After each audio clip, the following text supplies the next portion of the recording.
What's up, guys? So today we are going to go ahead and be installing our front and rear new shocks and the engine mounts.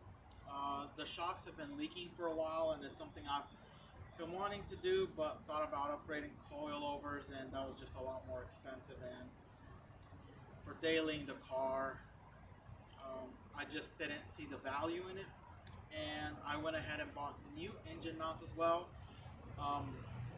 There was a clanking noise coming from the front end, and when I looked at the engine mounts, they were pretty used up. So I'm gonna go ahead and change those out. Let me get y'all. So these are the part numbers for them. It will be the one that starts with 19. Those are the rear shocks, the front shocks, and then the left and right, one of the two, engine mounts. So these are for the FE3 or the redline GXP models, or with the sport suspension base models will have different shocks that are a little more comfort oriented, but you can swap these on if you want a little bit of a stiffer and sportier ride. Let's go ahead and unbox these.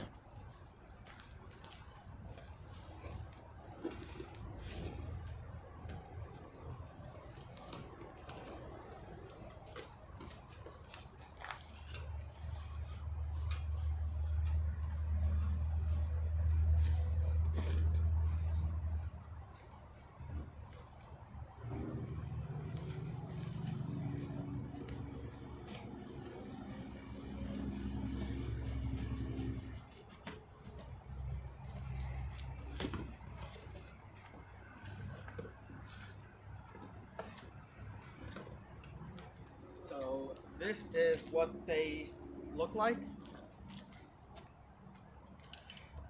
Pretty simple. The engine just sits on here with a nut connected on the top and the bottom. Same for this side. You can see they are different. So if you're going to order them, make sure you get a left and right one because they are not the same.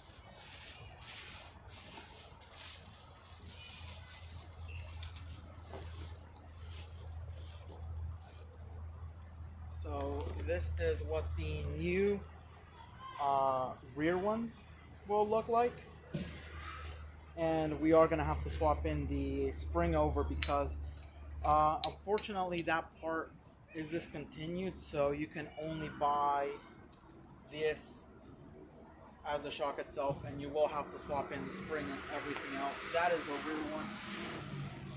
This should be the front one.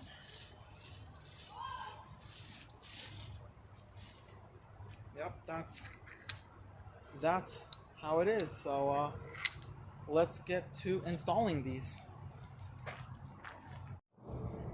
So now we are under the car. This is the driver's side. Once you jack up the car, there will be a 15 mil bolt there and one on top. Let's see. Yeah, you should be able to see it right there. So the way these are designed, you can go ahead and take both bolts out and the engine will not fall. So you don't have to jack it up before you unbolt it. You can go ahead and unbolt it first, and after that after we unbolt it, we'll go ahead and jack it up. On some cars you will have to jack it up before you start removing bolts, but the way this car is set up, you do not. And here is the passenger side, same thing, bolt here, and just look at how the rubber has cracked. Yeah, this one's not as bad, but you can see it's cracked, and that is why our clunking noise. I kept trying to move around suspension parts to find the clunk, but I couldn't, so I figured out these are pretty bad, so we'll replace these. So I took them out, and as you can see, I've seen worse, but these were pretty cracked and just not doing a great job of it anymore. So put your car on 2 jack stands on either side, get a jack and a piece of wood, and use that to lift it up. And then you can get the mounts out. The hard part will be lining it up. As you can see, it's kind of hard to see. It's down there. Let's see. It's really tight. I don't think I can get a good picture or a good video for y'all, but it's down there. When you're doing it, you'll understand. I can get a bit better picture on the other side.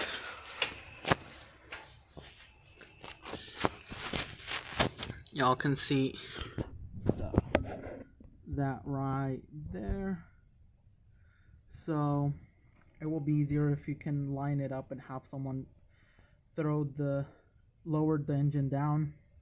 If not, what I did was I lined it up, and then I, with one hand, pulled the engine mount up to the engine and just got 2-3 threads on there so it would line it up on either side, and then lowered the engine down.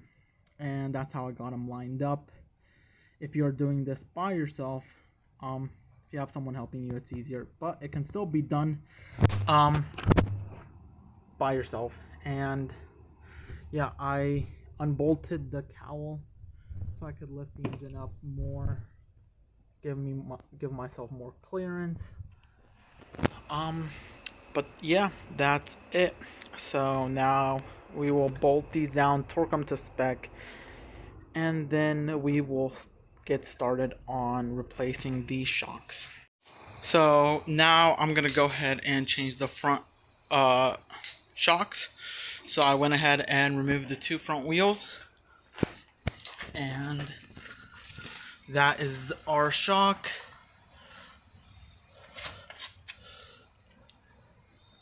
And you can see here is our new one. So basically just a factory replacement. This is already, since it's a redline, it has a sport suspension versus the base model has the non-sport suspension, unless you have the sport package. But yeah, so we're gonna go ahead and do this. Shouldn't be bad. Just make sure you have a spring compressor. I did not. Advanced Auto Parts, just go up to them and say you want to rent it. They will charge you for the price of a spring compressor, but if you return it, they give you all your money back. So basically free if you don't want to buy one for yourself.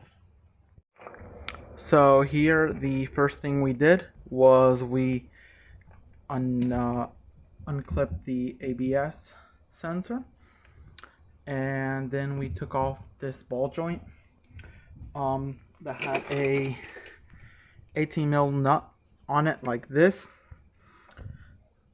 holding this in, but this will spin. If you just try to loosen it, this part spins.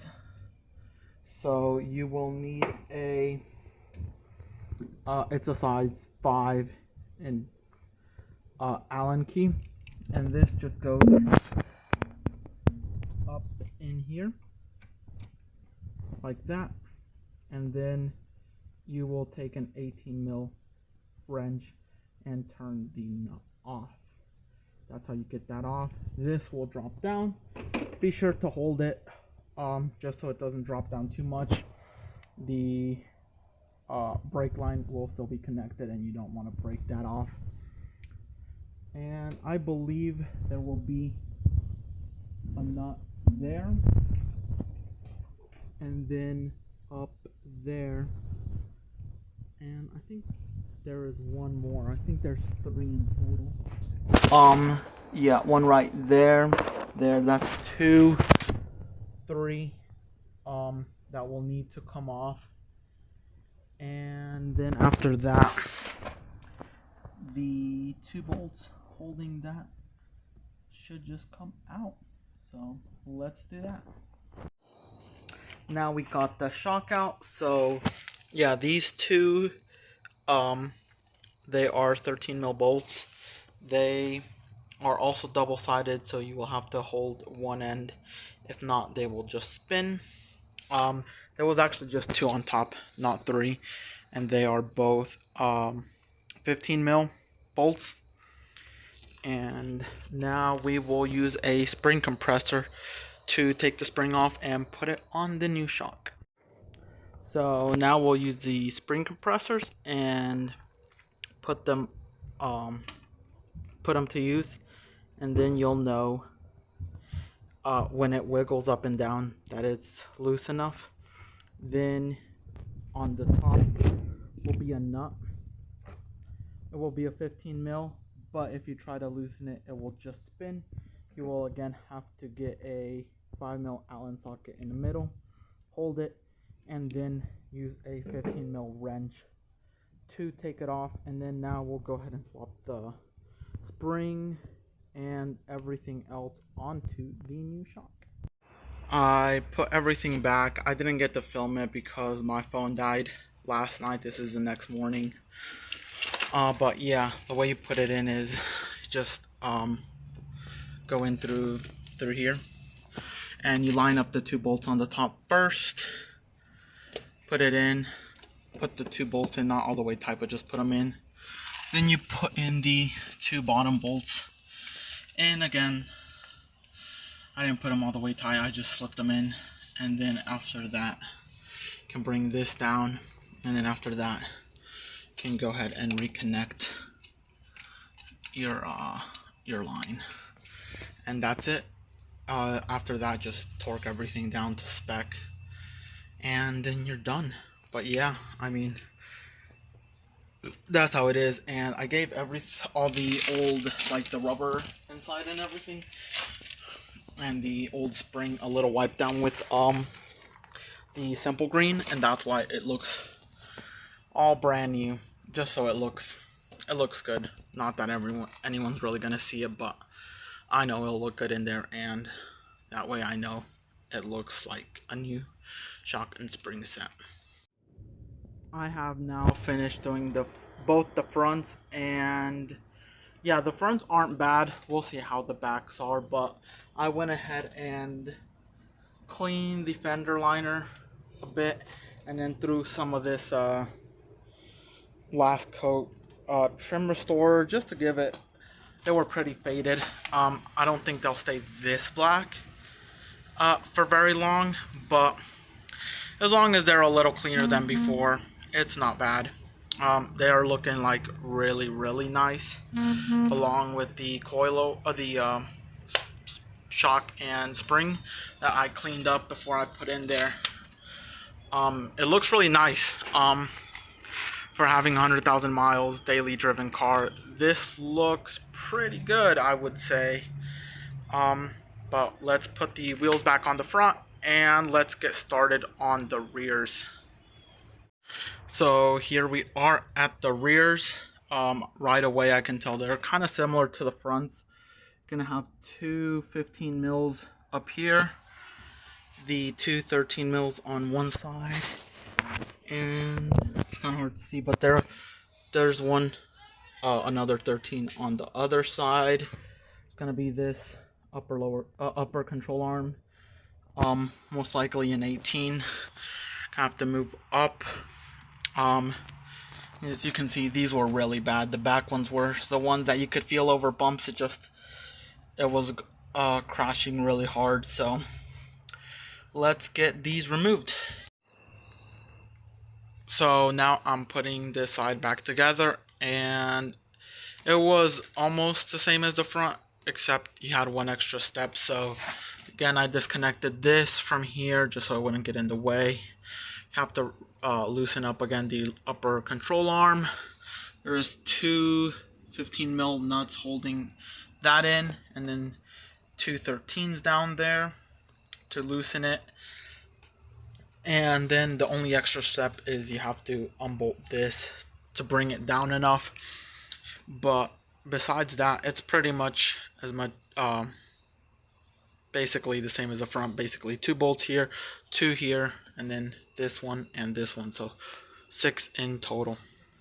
And unplugging that. So not bad at all. It is the following day after installing everything. I have driven it around a couple minutes, just enough to know that the rear especially feels way better now. It doesn't just crash over bumps in the rear anymore. The only thing is that the rear does, I feel, sit a little bit higher. Maybe it's just me, but maybe they were just so worn out that they had collapsed, but it does feel like it's just a little bit higher. But besides that, it does drive better, a little more comfortable in the rear especially. The front, very slight difference, not as much, but the rears you can definitely tell. I don't know if you can see in there, yeah. And the wheel wells look way better, looking clean. So yeah, if your car has at least 100,000 miles or so, your shocks are probably worn out too, and you should get it done. The only problem is this didn't fix the clunking sound the front of my car. As y'all saw in the video, the upper lower control arms bushings are in good shape. The shocks are now in good shape. The brakes seem to be in good shape. I don't really know what could be the issue here. But yeah, I guess we're just gonna have to keep looking into it. But for now, the car rides way better. And for now, at least this was something that I wanted to take care of and is done now. But I guess we're just gonna have to keep looking into what that clunking sound is and hopefully get that figured out, and the car will be pretty sorted by then.